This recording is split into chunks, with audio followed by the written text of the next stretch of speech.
विधानसभा के सपा प्रत्याशी हैं। तो आइए आज हम दूधनाथ पटेल जी से कुछ महत्वपूर्ण चर्चाएं करेंगे। आपको बहुत बहुत स्वागत है हमारे प्रखर आवाज। बहुत बहुत धन्यवाद। जैसा कि अभी आपको फाफामऊ विधानसभा क्षेत्र का प्रबल दावेदारों में से एक माना जाता है, ऐसे में अगर आपको टिकट मिलती है तो आपकी योजनाएं क्या होंगी चुनाव को लेकर और आप किन मुद्दों पर चुनाव लड़ेंगे?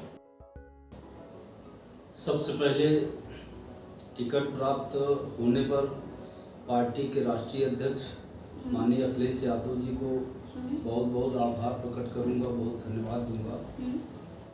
मुझे इसे कार्यकर्ता में विश्वास करने का काम किया है। यदि मुझे उस दिन का अवसर मिलता है तो विधानसभा के अंदर जो जनता की सोच है उसके अनुरूप मैं काम करूंगा। मेरी प्राथमिकता होगी कि गरीब मजलूम समाज के लोगों के दुख दर्द में हमेशा मैं शरीक रहूं। ये मैं पहला प्राथमिकता अपने जीवन का रखा हूं और रखता हूं। सर, आप एक ऐसी कम्युनिटी से ताल्लुक़ रखते हैं जिनका उत्तर प्रदेश चुनाव में बहुत वर्चस्व रहा है, खास तौर पर फाफामऊ विधानसभा में। ऐसे में आप ही के कम्युनिटी के नेता आपके विपक्ष में हैं। ऐसे में आपके चुनाव में क्या फर्क पड़ेगा? मैंने अपने जीवन का लंबा सफर समाज में बिताने काम किया। कोई भी व्यक्ति किसी जाति धर्म में पैदा हो सकता है, लेकिन मैंने समाज के अंदर अपनी एक अलग पहचान बनाया है। पिछले 35 वर्षों में निरंतर चलते चलते सभी लोगों के बीच में सुख में दुख में शरीक रहता हूँ। मैं कहने के लिए ये कह सकते हैं कि मैं पटेल कम्युनिटी से हूँ, लेकिन आज पूरे विधानसभा के अंदर मेरे की तुलना में कोई ऐसा साथी, वो चाहे किसी भी दल में काम करने वाला हो, जनता के तुलना में नहीं दिखाई पड़ता। इसलिए मुझे पूरा विश्वास है कि जनता, चाहे मेरी कम्युनिटी को हो चाहे अदर्स कम्युनिटी को हो, सबका मुझे सहयोग आशीर्वाद निश्चित रूप से मिलेगा, मिल रहा है। आपसे हमारा तीसरा प्रश्न यह है कि यूपी चुनाव के तारीख का ऐलान होने के बाद बीजेपी का दल छोड़ने वालों की संख्या बहुत ज़्यादा बढ़ रही है और ये संभावना जताई जा रही है कि ये समाजवादी पार्टी से जुड़ेंगे। तो इसके बारे में आपका क्या कहना है? निश्चित रूप से 2022 के इस विधानसभा के चुनाव में उत्तर प्रदेश की राजनीति में बहुत बड़ा परिवर्तन होने जा रहा है जी। और माननीय राष्ट्रीय अध्यक्ष समाजवादी पार्टी श्री अखिलेश यादव जी के नेतृत्व में तमाम नेता जो कहीं न कहीं किसी दल में रहे होंगे, वो उनके नेतृत्व में विश्वास करते हुए उनके साथ आ रहे हैं और पूरी आस्था के साथ समाजवादी को मजबूत करने के लिए उनके साथ कदम से कदम मिलाकर संकल्प लिया है। और निश्चित रूप से उन सब के सहयोग से आगामी विधानसभा के चुनाव में समाजवादी पार्टी की माननीय राष्ट्रीय अध्यक्ष जी के नेतृत्व में सरकार निश्चित रूप से बनेगी। जैसा कि स्वामी प्रसाद मौर्य जी ने बीजेपी की सरकार छोड़ दी है, उसके बाद अब ये है कि वो समाजवादी पार्टी से जुड़ेंगे। तो इसके बारे में आपका क्या कहना है कि ये बीजेपी और सपा के बीच में कि क्या बात है? माननीय स्वामी प्रसाद मौर्य जी बहुत बड़े नेता हैं, बहुत वरिष्ठ नेता हैं और वो बाबा साहब अम्बेडकर और माननीय लोहिया जी के विचारों से ओतप्रोत नेता हैं।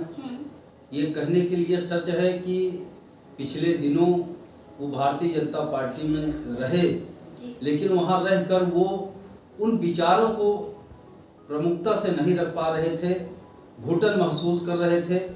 लेकिन आज बाबा साहब अम्बेडकर के विचारों को रखने के लिए और उसको मजबूत धारा में ले जाने के लिए भारतीय जनता पार्टी को छोड़ करके समाजवादी पार्टी में माननीय अखिलेश जी के नेतृत्व में वो सम्मिलित हुए हैं और हम लोगों को, तमाम समाजवादियों को पूरा विश्वास है कि माननीय स्वामी प्रसाद मौर्य जी माननीय अखिलेश जी के नेतृत्व में समाजवादी पार्टी को बड़ी ऊंचाई तक ले जाने का काम करेंगे, ऐसा हम सबको विश्वास है। और हमारा ये प्रश्न है कि आगामी विधानसभा चुनाव में आप समाजवादी पार्टी को कितना मजबूत मानते हैं? आगामी विधानसभा चुनाव में जो जनता की सोच है और जो रुझान दिख रहा है, सब समाज के लोग परिवर्तन चाहते हैं। मैं व्यक्तिगत रूप से अपने इलाहाबाद प्रयागराज जनपद में देखा है कि हर विधानसभा में जनता परिवर्तन के मूड में है, और इसी तरह पूरे उत्तर प्रदेश के अंदर सभी जनपदों में आज जनता परेशान है, किसान परेशान है, नौजवान परेशान है, विद्यार्थी परेशान है, महंगाई चरम पे है, किसानों को खाद नहीं मिल पाई, बीज नहीं मिल पा रहा है, सिंचाई के लिए उनके साधन नहीं उपलब्ध हैं।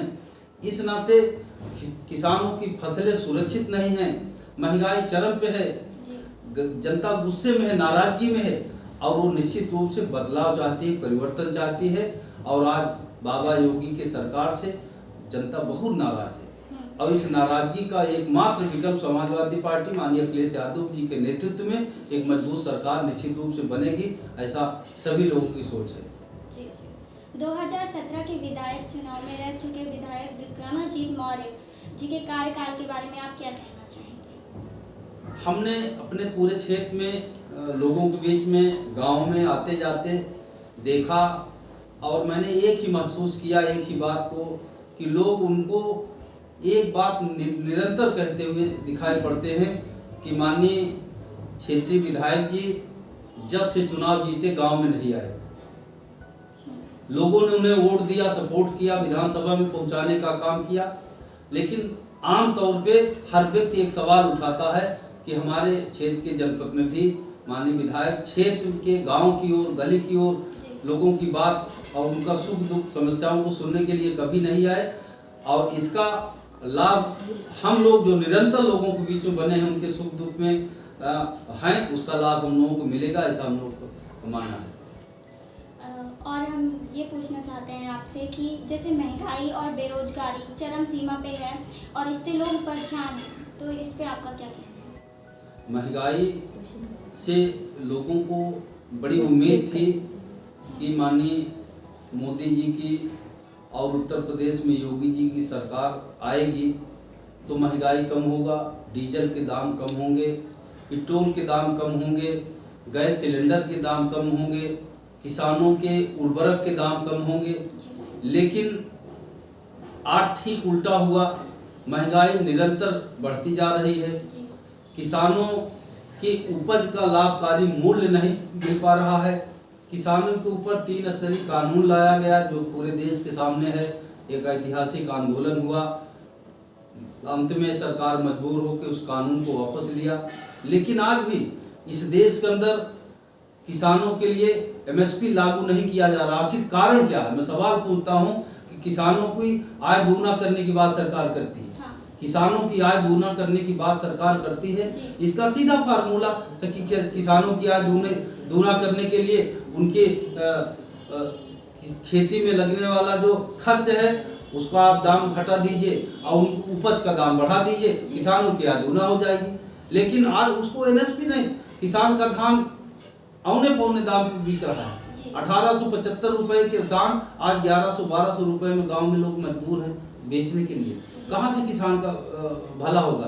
गैस सिलेंडर जो 350 रुपए में बिकता था आज 950-1000 रुपए में बिक रहा है। महंगाई चरम पे, लोगों की नाराजगी है, फसलें उनकी चली जा रही है, छोटा जानवरों को आतंक है, किसान की कोई जात नहीं होती है, वो चाहे जिस कम्युनिटी का आदमी हो, गांव में खेती करता है, गांव में रहता है तो किसान है, लेकिन उसकी फसलें सुरक्षित नहीं है। निश्चित रूप से लोगों में बड़ी नाराजगी है। भारतीय जनता पार्टी की सरकार से बदलाव चाहते हैं, परिवर्तन होगा और आने वाले समय में समाजवादी पार्टी की सरकार बनेगी, ऐसा हम लोग का प्रयास है। जैसा कि आप पंचवर्षीय जिला पंचायत के सदस्य रह चुके हैं, तो आप पहले के में और आपके में क्या अंतर है? मैं पंचायती राज व्यवस्था 1995 में जब लागू हुई तब से मैं जिला पंचायत सदस्य का चुनाव जीतना प्रारंभ किया और कई वर्षों तक जिला पंचायत सदस्य के रूप में मैंने काम किया हूँ। दोनों में फ़र्क शुरू में अब में एक फ़र्क है कि पहले पंचायतों को वित्तीय और प्रशासनिक पावर नहीं होते थे और इधर गांव के डेवलपमेंट में जो बजट आने चाहिए थे पहले वो नहीं आ पाते थे। लेकिन इधर भी सरकारें जो प्रदेश की और जो केंद्र की हैं वो पंचायतों को थोड़ा सा आत्मनिर्भर बनाने के लिए बजट देना प्रारंभ किया है और उस कड़ी में काफ़ी हद तक विकास के लिए जिला पंचायत से भी और इधर क्षेत्र पंचायत सब से और ग्राम पंचायत से ग्रामीण क्षेत्रों में विकास के बजट आने शुरू हो गए। इसके बावजूद भी मैंने पिछले कई वर्षों के कार्यकाल में अपने प्रयास से, चाहे वो जिला योजना समिति हो, चाहे जिला पंचायत के द्वारा कई सड़कों का निर्माण कराने का काम किया। जिला शिक्षा समिति में मुझे रहने का अवसर मिला तो मैंने अपने विकासखंड कौरियार और विकासखंड होलागढ़ में कई जूनियर विद्यालय और कई प्राथमिक विद्यालय भी मैंने मंजूर करवा कर बनवाने का काम किया, जो अब संभव नहीं हो पा रहा है इस समय। अब तो नए विद्यालयों का निर्माण भी नहीं हो पा रहा है, उनकी मंजूरी नहीं हो पा रही है। लेकिन मैंने अपने कार्यकाल में 50 की संख्या में नए विद्यालयों को अपने क्षेत्र में लाने का काम किया और कई सड़कें बनी हैं।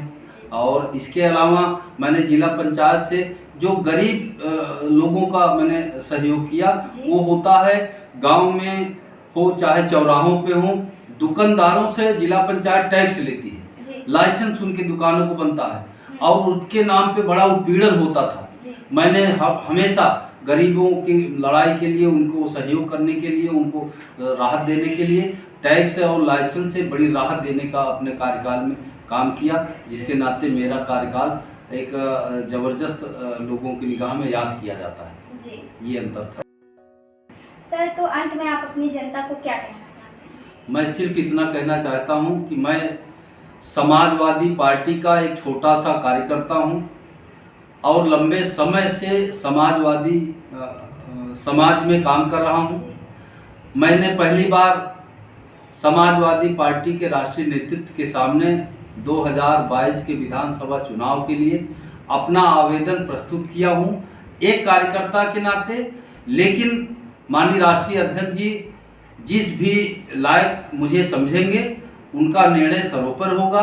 मुझे या अन्य किसी साथी को अपना सहयोग आशीर्वाद बना के टिकट देने का काम करेंगे, तो जो भी उनका निर्णय होगा, जिसके लिए भी होगा, मेरे लिए होगा या अन्य किसी साथी के लिए होगा, उनके निर्णय को सिरोधार्य करके समाजवादी पार्टी को जिताने का मैं काम करूंगा। इतना संदेश देते हुए कि निश्चित रूप से बदलाव जनता चाहती है, तो उस बदलाव की दिशा में हम लोग मेहनत से काम करके माननीय अखिलेश यादव जी की सरकार बनाएंगे पूरे मजबूती के साथ, जिससे सबको न्याय मिले, कानून का राज स्थापित हो, विकास के दरवाजे खुले, नौजवानों को राहत मिले, किसानों को राहत मिले, महंगाई कम हो सके, बिजली का दाम कम हो सके। तमाम मुद्दे उनके नेतृत्व में हम जनता को राहत देने का काम करें, ऐसा हम लोग अपेक्षा करते हैं। सर, आपका बहुत बहुत धन्यवाद अपना कीमती समय। चलिए, बहुत बहुत धन्यवाद आपका।